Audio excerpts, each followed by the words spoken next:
Video ini dibuat sebagai bentuk edukasi untuk semua umur. Sebelum video ini dimulai, saya mau disclaimer terlebih dahulu, bahwa pembahasan kali ini tidak bermaksud untuk membahas hal-hal yang dilarang oleh YouTube. Ini merupakan sebuah informasi, dan semoga ini bisa menjadi edukasi untuk kita semua. Amin ya Rabbal Alamin. Juga di sini ditekankan selain 7 ayat yang mulia, ditekankan juga bahwasanya dia adalah wal Qur'anul Azim. Dia adalah ayat Al-Quran yang paling agung. Yang paling agung. Makanya saya bilang mungkin karena seringnya kita baca, maka kita menganggap itu sesuatu yang biasa. Tapi sebenarnya dia punya kedudukan yang sangat mulia sekali. Assalamualaikum warahmatullahi wabarakatuh. Alhamdulillah. Wassalatu wassalamu ala rasulillah. Segala puji dan puja kehadirat Allah subhanahu wa ta'ala, juga salawat dan taslim kepada Nabi besar Muhammad sallallahu alaihi wa ala alihi wa sahbihi wasallam. Dari 114 surah Al-Quran, semuanya tentu mulia. Semua berisikan tentang informasi-informasi yang sangat layak untuk dikonsumsi, baik tentang umat-umat sebelum kita, atau tentang hukum-hukum yang kita butuhkan di saat kita masih hidup, ya, ataupun hal-hal yang kita butuhkan untuk informasi masa akan datang, ya. Kisah umat sebelum kita, kisah Nabi-Nabi dengan umatnya, kemudian juga bagaimana kesudahan daripada kehidupan mereka, yang beriman selamat, yang kafir maka binasa, dan begitulah terus akan menjadi sebuah sistem atau sunnatullah yang selamanya akan seperti itu. Begitu juga dengan hukum-hukum yang dibutuhkan pada saat kita hidup, tentang hukum sholat, hukum puasa, hukum-hukum syariat Islam kita temukan dalam Al-Quran. Kemudian juga tentang hal-hal masa depan, tentang masalah kematian, tentang alam barzah di kuburan, tentang timbangan amal di mahsyar dan hari kebangkitan, serta juga bagaimana dahsyatnya huru haranya dan segala macam, yang digambarkan dalam surah Qiyamah, surah Al-Hajj, ya.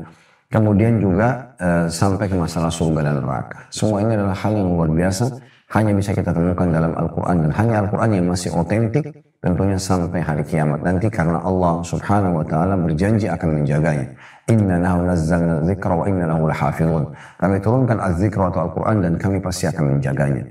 Nah, di antara 114 surah ini tentu ada surah-surah tertentu yang punya kedudukan khusus lagi di sisi Allah subhanahu wa ta'ala, yang ditekankan untuk dibaca, yang ditekankan untuk lebih sering dibaca. Terlebih lagi surah-surah ini kalau memang dia pendek dan mudah untuk dihafal, ya, itu sesuatu yang sangat baik dan menarik untuk kita bahas keutamaannya. Dan saat ini insya Allah kita akan bahas itu di bab 183 dari anjuran membaca surah tertentu, ya.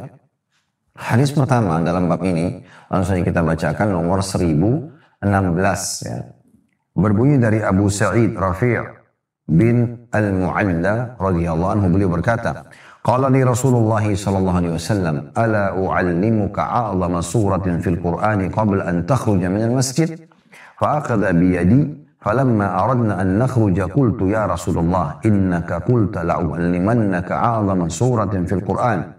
Qala alhamdulillahi rabbil alamin. Hiya as-sab'ul mathani wal Qur'anul 'azim alladhi utituh. Rasulullah SAW, kata Abu Sa'id radhiyallahu anhu, bersabda kepadaku, maukah kamu aku ajari surah teragung, termulia yang ada dalam Al-Quran sebelum aku keluar dari masjid? Maka kemudian beliau memegang tanganku, kata Abu Sa'id. Nabi SAW memegang tangannya Abu Sa'id radhiyallahu anhu. Tak kala kami hendak keluar dari masjid, maka saya pun berkata, wahai Rasulullah, Anda tadi sempat berkata, aku akan mengajarkan kepadamu surah teragung yang ada dalam Al-Quran. Maka Nabi SAW mengatakan, ya, yaitu Alhamdulillahi Rabbil Alamin, atau dalam kurung surah Al-Fatihah. Ia adalah As-Sab'ul Mathani, atau 7 ayat-ayat yang diulang-ulang, dan Al-Quran yang agung yang diberikan kepadaku. Hadis ini diriwayatkan oleh Al-Bukhari. Hadis ini teman-teman sekalian merupakan hadis pertama dalam bab kita. Kita bisa korek banyak sekali mutiara ilmu darinya. Yang pertama, kedudukan Abu Sa'id Rafi' ibn Al-Mu'alla radhiyallahu anhu. Karena kita sudah sampaikan bagi teman-teman mengikuti dari awal prosesi bedah buku hadis kita ini, yaitu bagaimana setiap sahabat yang menceritakan kronologis daripada hadis yang tersebutkan, ya, maka itu berarti menandakan punya keutamaan tersendiri, dan itu kita jadikan sebagai metode yang kita gunakan dalam bedah buku hadis seperti ini. Dan juga kami gunakan di dalam Sahih Targhib Tarhib yang kita bedah di hari Jumat, selepas Jumat jam yang sama kurang lebih, dan itu kurang lebih 6 jilid bukunya, dan sudah kita bahas, kita sudah sampai di jilid ketiganya. Bisa teman-teman ikuti selepas Jumat insya Allah. Dan juga kita ada Sahih Hadis Qudsi, ya, yang juga sudah kita bahas ya sampai pertengahan kalau tidak salah, dan belum berlanjut semenjak pandemi. Memang kita sempat berhenti sejenak. Kemudian juga kita ada Bulughul Maram, hadits-hadits yang berisikan tentang hukum-hukum fikih. Ini juga sudah kita selesaikan, tidak kurang dari 1.500, kurang lebih 34 hadits. Alhamdulillah, ini juga metode yang sama kita gunakan. Jadi intinya, setiap ada sahabat yang menjadi penyebab penyampaian kronologis hadis, maka kita akan katakan bahwasanya itu adalah keutamaan buat beliau. Karena ini kejadian beliau pribadi, lalu beliau sampaikan kepada kita. Baik, yang kedua, pentingnya seseorang alim, seorang yang punya ilmu, dia tidak menyia-nyiakan waktu dan kesempatan. Di saat dia bertemu dengan seseorang, baik orang yang itu bersamanya juga alim, atau mungkin awam, ya, orang yang sudah paham atau orang yang belum paham. Jangan dia sia-siakan waktu, dia coba melemparkan sebuah faedah. Mungkin faedah ini, kalau dia seorang alim, mengingatkan dia kembali. Mungkin kalau dia orang awam, belum paham, maka dia jadi dapat ilmu. Dan itu bisa hitungan menit. Anda lagi sementara di lift, lagi di jalan, lagi ketemu berpapasan. Para sahabat Nabi ridwanullah alaihim, mereka tuh kalau ketemu, mereka tidak akan berpisah kecuali sudah mereka ucapkan, Ta'al nu'minu sa'ah. Ayo kita beriman sesaat, gitu kan? Ayo kita beriman sesaat. Jadi mereka selalu saja tidak berpisah kecuali sudah menyampaikan sebuah pesan. Apa saja pesannya? Pesan tentang masalah keimanan, tentang masalah akhlak, masalah adab, ya, tentang masalah informasi hari kiamat. Bahkan kadang-kadang mereka walaupun hanya saling mengingatkan surah Al-Asr saja. Semua orang umumnya tahu masalah itu, apalagi di kalangan para sahabat. Surah yang sangat pendek ayat-ayatnya. Bismillahirrahmanirrahim. Wal asr. Demi waktu kalian yang kalian hidup di dunia ini. Innal insana fi khusr. Banyak manusia nanti akan rugi, ya. Karena dia menyia-nyiakan waktunya di situ, ya, di dunia, sehingga di akhirat dia menyesal. Illal ladzina amanu wa amilus shalihat. Kecuali orang yang sibuk dengan iman dan amal saleh. Ya, dari amal saleh ke amal saleh yang lain, dari penambahan iman kepada penambahan iman yang lain. Wa tawassaw bil haqqi wa tawassaw bis sabr. Saling mewasiatkanlah kebenaran ini, saling mewasiatkanlah agar bersabar di atas kebenaran tersebut sampai ajal datang. Walaupun hanya baca surah Al-Asr saja, tapi ada penambahan iman. Bapak Ibu sekalian, rahimahullah, saudaraku seiman, suami istri ketemu, usahakan pesan yang bisa kita sampaikan. Pesan imaniyah. Mungkin kalaupun tidak pesan yang mubah. Misalnya suami istri mungkin pesan-pesan cinta di antara mereka, kasih sayang di antara mereka, menunjukkan kepedulian karena itu Allah perintahkan untuk melayani dengan baik dan berbuat baik, menunjukkan akhlak baik dengan pasangan kita, atau masukkan kegembiraan dalam hatinya. Sebagaimana sabda Nabi SAW, sesungguhnya termasuk amal yang dicintai, paling dicintai Allah adalah idkhalus surur fi qalbi muslim, masukkan rasa gembira dalam hati seorang muslim. Kemudian juga orang tua sama anak, anak sama orang tuanya, kerabat sama kerabatnya, ya, teman sama temannya, ya, atau orang umumnya kita ketemu. Di mana saya kita ketemukan, kita bisa menyampaikan sebuah pesan, kira-kira apa. Nah, biasanya innamal a'malu binniyat, semua sesuai dengan niatnya. Kalau Anda niatkan ingin, ya, bagaimana caranya supaya Anda sering menyampaikan pesan penting buat orang lain, maka insya Allah, ya, Allah akan mudahkan terlintas di benak Anda, di hati Anda untuk Anda sampaikan dengan lisan Anda. Yang penting teman-teman berbekalkan ilmu yang benar. Yang penting Anda berbekalkan ilmu yang benar. Ini penting sekali, ya. Baik, ini kita bisa lihat bagaimana Nabi, pelajaran ini kita bisa ambil pelajaran kedua ini dari hadis, ya, yaitu potongan Nabi SAW mengatakan kepada Abu Sa'id, Ala u'allimuka a'zama suratin fil Qur'ani qabla an takhruja minal masjid. Mau nggak saya ajarkan kepadamu surah yang paling teragung dalam Al-Quran sebelum kau keluar dari masjid ini? Bahasa sebelum kau keluar dari masjid ini berarti menandakan waktu yang sangat pendek, hanya habis sholat. Orang biasanya keluar, nanti ketemu lagi di sholat setelahnya. Hanya ini saja. Nabi SAW menggunakan maksimal untuk memberikan wasiat kepada sahabat ini. Dan saking terusnya, Abu Sa'id al-Khudri, ya, Abu Sa'id Rafi' bin Al-Mu'alla radhiyallahu anhu menerima pesan itu, maka beliau tidak menyanyiakan, beliau merespon itu. Dan juga akhirnya menjadi ilmu. Setelah 1400 tahun lebih, ya, sampai kepada kita hadis ini, dan akan sampai menjelang hari kiamat. Ketulusan dalam menyampaikan ilmu dan juga menerima ilmu itu akan mendatangkan faedah yang sangat besar. Pelajaran yang ketiga yang bisa diambil adalah bagaimana seseorang penuntut ilmu itu harus peduli. Kalaupun misalnya gurunya tidak menyampaikan sebuah pesan, ada sebagian guru memang dia bukan seorang murabbi, seorang pendidik, dia hanya seorang pengajar saja ya. Lalu ditanya dia baru jawab gitu kan, atau dia datang menyampaikan materi lalu dia pergi. Ada juga orang tidak, memang dia pendidik, beda. Pendidik ini dia akan berusaha menyampaikan informasi maksimal ya kepada audiens di depannya, atau pada muridnya, atau pada orang yang dia temui misalnya, dengan tujuan untuk memberikan manfaat pada mereka ya. Jadi biasa kita mungkin menyampaikan tema yang sama, tapi kita bedakan antara pengajar dan pendidik. Kalau pengajar itu dia cuma mengatakan Allah berfirman begini, ini terjemahnya, Rasulullah bersabda, ini terjemahnya, selesai. Orang paham nggak paham terserah. Tapi kalau pendidik tidak, dia akan menjadikan target apa yang dia sampaikan harus berbekas dan akhirnya diamalkan, dan akhirnya menjadi target amal jariah buat dia. Nah ini penting sekali. Ini sangat penting untuk kita garis bawahi. Nah di sini bagaimana Abu Sa'id radhiyallahu anhu mengatakan, "Falamma aradna an nakhruja qultu ya Rasulullah innaka qulta la'u'allimannaka 'azama suratin fil Qur'an." Pada saat kami mau keluar dari masjid, saya ingatkan lagi Nabi, "Ya Rasulullah, Anda sempat berkata, ya, Anda akan mengajarkan kepadaku surah yang paling agung dalam Al-Quran." Berarti kan dia kejar keutamaan itu ya. Jadi jangan pernah Anda dengar dari seseorang, saya mau ajarkan nanti untuk kamu ya. Dan orang ini kayaknya lupa, udah saya nggak usah tanya juga. Jangan. Kejar dia, ilmu itu mahal. Ada sebagian guru, memang kita harus bertanya. Supaya bisa kita korek mutiara ilmunya gitu ya. Ada juga orang memang yang tanpa kita minta dia mengajarkan. Tadi perbedaan antara pengajar sama pendidik. Kalau pendidik itu dia akan selalu berusaha mengejar bagaimana orang di depannya ini mendapatkan atau membawa sebuah faedah. Nah itu penting untuk digarisbawahi ya. Jadi itu kita sudah sebutkan pelajaran pertama, kedudukan Abu Sa'id radhiyallahu anhu. Pelajaran yang kedua, pentingnya seseorang alim menyampaikan pesan baik kepada seorang alim yang lain bersamanya atau orang awam. Pelajaran yang ketiga, pentingnya seseorang itu atau para penuntut ilmu peduli dengan ilmu. Dia yang bertanya, kalaupun gurunya tidak mengajarkan atau pernah dipesankan, ya kemudian gurunya lupa, dia ingatkan. Pelajaran yang keempat, kedudukan surah Al-Fatihah. Mungkin begitu kita sebut, syaitan bisikin ke kuping Anda, oh surah Al-Fatihah kita sudah hafal, kita sudah begini.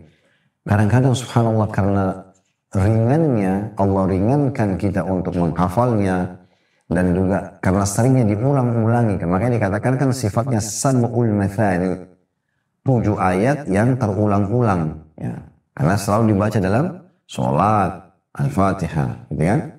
Dan juga ini dibaca pada saat ruqyah asy-syar'iyyah ya. Kalau sholat kita sudah luar biasa, semua sholat wajib pakai Al-Fatihah, dan wajib dalam sholat. Bahkan kalau Anda tidak baca Al-Fatihah tidak sah sholat Anda kalau Anda sholat sendirian ya. Sholat berjamaah pun kalau sholat sir bisa tidak sah sholat Anda kalau Anda tidak baca Al-Fatihah. Tapi kalau sholat jahar, ngerasin suara, kalau sholat sir tadi kan duhur asar ya, itu wajib Anda baca. Tapi kalau sholat jahar, ngerasin suara, subuh, maghrib, dan isya, ini khilaf di antara ulama. Ada yang mengatakan wajib membaca seperti Imam Syafi'i rahimahullah, walaupun Imam sudah baca, tapi Imam Ahmad mengatakan tidak wajib kalau sudah mendengar bacaan Imam, sesuai dengan sabda Nabi SAW, "Innama ju'ilal imamu liyutamma bihi shalah." Sesungguhnya imam dijadikan untuk menyempurnakan sholat. Jadi memang berulang-ulang terus ya. Kalau kita hitung sholat 5 waktu saja, ya, subuh 2 rakaat berarti 2 kali baca Al-Fatihah. Zuhur 4 rakaat berarti 4 kali baca Al-Fatihah. Karena semua rakaat wajib baca Al-Fatihah. Berarti 2 tambah 4 sudah 6. Asar 4 rakaat lagi 10. Ya, karena 6 tambah 4 10. Maghrib 3 rakaat berarti 13. Dan Isya 4 rakaat berarti 17. 17 kali Anda mengulangi Al-Fatihah dalam sholat wajib. Bagaimana kalau kita tambah lagi dengan 2 rakaat sunatul fajar, 2 rakaat sebelum subuh, berarti tambah 2 lagi, berarti 19. Kemudian kita misalnya anggaplah sholat duha 2 rakaat aja, gak usah kita lebih dari 2 rakaat, kita ambil yang standar 2 rakaat duha, ya, berarti sudah 21 kali Anda baca Al-Fatihah. Kemudian ada sholat qabliyah duhur, kayak tadi kita sholat duhur ada qabliyahnya 4 rakaat, ya. Dan ba'diyahnya juga 4 rakaat, sebagaimana sabda Nabi SAW, siapa yang menjaga 4 rakaat sebelum duhur dan 4 rakaat sudah duhur, Allah akan haramkan baginya api neraka. Jadi kita sudah sampai di angka 21 ya, 21, kena 17 tadi sholat wajib, tambah 2 rakaat sunatul fajar berarti 19, tambah 2 rakaat duha berarti 21. Kemudian kita ambil 4 rakaat, berarti tambah 4 lagi sebelum duhur, 4 rakaat sudah duhur berarti 8. 21 tambah 8 berarti 29. Kemudian ada lagi 4 rakaat sebelum asar. 29 tambah 4 berarti 33. Kemudian ada qobliyah maghrib 2 rakaat. Ya, itu berarti tadi kita sudah hitung 33 tambah 2 rakaat berarti 35. Tambah ba'diyah maghrib 2 lagi 37. Tambah qobliyah dan ba'diyah isya 2 rakaat berarti 4. Berarti 41 kali Anda ulangi surah Al-Fatihah dalam rakaat sholat sunnah rawatib ditambah duha 2 rakaat, ya, dan sholat wajibnya. Ini 41 kali. Kalau kita tambah tahajud 11 rakaat berarti 11 kali Anda baca gitu kan. 41 tambah 11 berarti 52 gitu kan. 52 kali Anda baca dengan kawat tahajud. Itu belum kita bicara sholat wudu, sholat taubat, sholat tahiyat masjid, ya. Berarti masih banyak peluang-peluang dan terus akan terulang surah Al-Fatihah. Dan surah ini tidak mungkin teman-teman sekalian dijadikan sebagai surah nomor 1 dalam Al-Quran. Kecuali punya kedudukan. Nah, kita coba kuatkan kedudukannya itu dengan hadits-hadits yang mungkin tidak disebutkan di sini. Di antaranya adalah sabda Nabi SAW, kalau seorang hamba membaca Al-Fatihah dalam sholatnya, maka begitu dia mengatakan setelah Bismillahirrahmanirrahim dengan menyebut nama Allah yang Maha Pengasih lagi Maha Penyayang, kita membaca Alhamdulillahirabbil alamin. Segala puji dan puja kehadirat Allah Tuhan alam semesta. Maka Allah langsung menjawab hamba tersebut, kata Nabi SAW, Hamadani abdi, hambaku memujiku. Ar-Rahmanir-Rahim, yang Maha Pengasih lagi Maha Penyayang. Maka Allah mengatakan Athna aliyya abdi, hambaku memuja-mujaku. Malik yaumiddin, Raja, penguasa hari kiamat. Maka Allah mengatakan majadani abdi, hambaku menempatkan aku, memberikan aku posisi yang sebenarnya, yang betul-betul memang mempunyai kemuliaan di hari kiamat, pemilik hari kiamat itu. Iyyaka na'budu wa iyyaka nasta'in, hanya kepadamu kami menyembah, hanya kepadamu kami minta tolong. Perkataan ini, kata Nabi SAW, adalah Allah menjawab hadza li wa li abdi, ini milikku dan milik hambaku. Iyyaka na'budu, hanya kepadamu kami menyembah, ini Allah mengatakan li, ini punyaku. Wa iyyaka nasta'in, dan kepadamu kami meminta pertolongan, kata Allah, ini untuk hambaku. Memang kita menyembah kepada Allah dan Allah memberikan kesempatan kita minta tolong kepadanya. Ihdinas siratal mustaqim, tunjukkanlah kami jalan yang lurus. Siratal ladzina an'amta alaihim, jalan yang telah Engkau berikan petunjuk pada mereka, jalan para nabi-nabi dan para pengikutnya yang beriman. Ghairil maghdubi alaihim, bukan orang-orang yang kau murkahi, maksudnya kata Ibnu Abbas orang-orang Yahudi. Waladhdallin, dan bukan orang-orang yang sesat, kata Ibnu Abbas adalah orang-orang Nasrani dalam tafsir beliau. Di sini Allah mengatakan hadza li 'abdi wa li 'abdi ma sa'al. Ini milik hambaku dan hambaku memiliki apa yang dia minta. Berarti kita bisa bayangkan teman-teman sekalian, 3 ayat pertama, tepatnya 4 ayat pertama dari Bismillah sampai iyyaka sampai Malik yaumiddin, ini berisikan puji-pujian kepada Allah Subhanahu wa taala. Ya, 4 ayat pertama. Ayat kelimanya itu kita berisikan permintaan kepada Allah atau pengakuan bahwa Allah itu tempat kita menyembah. Baru kemudian 6 dan 7 itu masuk ke masalah doa, ya, kita berdoa kepada Allah Subhanahu wa taala. Nah, ini berarti memang punya kedudukan tersendiri, ya, apalagi kita meminta tanpa kita sadar atau kita sadari, kita meminta agar betul-betul diberikan petunjuk mengikuti Nabi SAW, ya. Siratal ladzina an'amta alaihim, jalan yang telah Engkau berikan petunjuk, misalnya jalan Nabi Muhammad SAW dan para pengikutnya yang beriman. Dan kita berlindung dari Allah, kepada Allah SWT dari, ya, orang-orang Yahudi dan Nasrani yang memang menyimpang dari pemahaman tauhid kepada Allah SWT. Orang Yahudi mengatakan Uzair anak Allah, dan orang Nasrani mengatakan Isa alaihi salam adalah anak Allah. Dan ini tentu Allah sudah bantah dalam surah Ikhlas, lam yalid wa lam yulad, Allah tidak beranak dan juga tidak diperanakkan. Kemudian teman-teman sekalian, juga di sini ditekankan selain 7 ayat yang mulia, ditekankan juga bahwasanya dia adalah wal Qur'anul azim, dia adalah ayat Al-Quran yang paling agung, yang paling agung. Makanya saya bilang mungkin karena seringnya kita baca, maka kita menganggap itu sesuatu yang biasa, tapi sebenarnya dia punya kedudukan yang sangat mulia sekali. Dan ini di sini disebutkan tentang Al-Fatihah 1 hadis saja, walaupun kalau Bapak Ibu mencari tahu tentu banyak sekali hadis yang menyebutkan tentang masalah keutamaan Al-Fatihah. Tadi kita sudah sebutkan dia dibaca pada saat sholat, juga dibaca pada saat ruqyah syar'iyah, ya, kita ruqyah syar'iyah. kita kalau mengobatin orang sakit atau kita obati diri kita sendiri, termasuk yang dibaca dalam ayat ruqyah yang paling pertama adalah Al-Fatihah. Kemudian juga kita tahu Al-Fatihah ini selain dipakai dalam sholat, dipakai dalam ruqyah, juga dia merupakan surah yang pertama yang harus dibaca. Surah yang pertama yang harus dibaca pada saat kita ingin mengkhatam Al-Quran atau meneruskan bacaan Al-Quran. Ya. Kita mulai baca dari Al-Fatihah, Al-Baqarah, Al-Imran, ya, dan seterusnya sampai selesai. Nah ini berarti kita harus membaca dari Al-Fatihah kalau mau mendapatkan keutamaan mengkhatam Al-Quran. Karena dia termasuk surah yang pertama. Dan kita juga tahu yang keempat, Al-Fatihah diletakkan memang di surah pertama. Yang sendiri ya. Jadi kalau tadi yang ketiga itu adalah kita mulai pada saat mau mengkhatamnya, kalau yang keempat adalah karena besarnya kedudukannya sampai dijadikan surah pertama. Walaupun Al-Fatihah bukan surah pertama yang turun. Kita tahu surah pertama yang turun adalah 5 ayat pertama dari surah Al-Alaq. Mana itu diletakkan oleh Nabi SAW dan diperintahkan Allah di juz 30. Tapi Al-Fatihah itu diletakkan di pertama. Sebelum Al-Baqarah yang merupakan punya keutamaan sendiri. Al-Imran juga punya keutamaan sendiri. Yang kata Nabi SAW, 2 surah ini akan datang hari kiamat.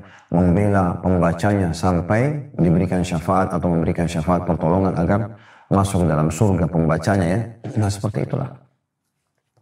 Baik teman-teman sekalian, kita pindah ke hadis nomor 1017 atau tepatnya hadis kedua dalam bab kita. Dari Abu Sa'id Al-Khudri radhiyallahu anhu, ini surah yang berbeda ya, surah Al-Ikhlas. Anna Rasulullah sallallahu alaihi wasallam qala fi qul huwallahu ahad walladzi nafsi biyadi innaha la ta'dilu thuluthul Qur'an.